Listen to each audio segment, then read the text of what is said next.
ডিগবৈৰ এগৰাকী ৬৫ বছৰীয়া দৰিদ্ৰ অসহায় বৃদ্ধ সকলো চৰকাৰী সুবিধাৰ পৰা বঞ্চিত বৃদ্ধগৰাকী ভোট দিয়ে পিছে নাপায় সুবিধা আধাৰ কাৰ্ড পান কাৰ্ড নথকাৰ বাবে আজি বঞ্চিত বৃদ্ধগৰাকী সহায়ৰ বাবে চৰকাৰলৈ কাতৰ অনুৰোধ বছৰ বছৰ ধৰি এই সৰু পজাটোতে বাস কৰি আহিছে এগৰাকী ৬৫ বছৰীয়া দৰিদ্ৰ অসহায় বৃদ্ধই দৃষ্টিশক্তি হেৰুৱাই পেলোৱা বৃদ্ধগৰাকীৰ বাবে এই পজাটোৱে একমাত্ৰ সম্বল সকলো চৰকাৰী সুবিধাৰ পৰা বঞ্চিত বৃদ্ধগৰাকীয়ে পজাটোতে বছৰ বছৰ ধৰি জীৱন নিৰ্বাহ কৰি আহিছে ডিগবৈৰ ২ নং বৰবিল গাঁৱৰ বিষ্ণু চেত্ৰী নামৰ এই বৃদ্ধগৰাকীয়ে চৰকাৰী সুবিধাৰ পৰা বঞ্চিত হোৱাৰ কাৰণ হৈছে তেওঁৰ হাতত নাই পান কাৰ্ড আৰু আধাৰ কাৰ্ড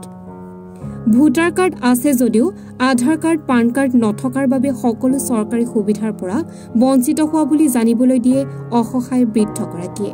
সেয়ে বৃদ্ধগৰাকী সংবাদ মাধ্যমৰ জৰিয়তে অসম চৰকাৰ আৰু বৰবিল গাঁও পঞ্চায়তলৈ চৰকাৰী সাহায্যৰ বাবে জনাইছে অনুৰোধ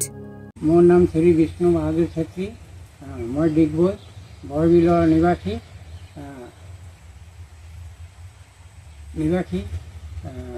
মই আজি মোৰ আধাৰ কাৰ্ড পান কাৰ্ড নথকাৰ কাৰণে মই চৰকাৰৰ পৰা একো সহযোগ পোৱা নাই গতিকে মোৰ নিচিনা আৰু বহুতো লোক আছে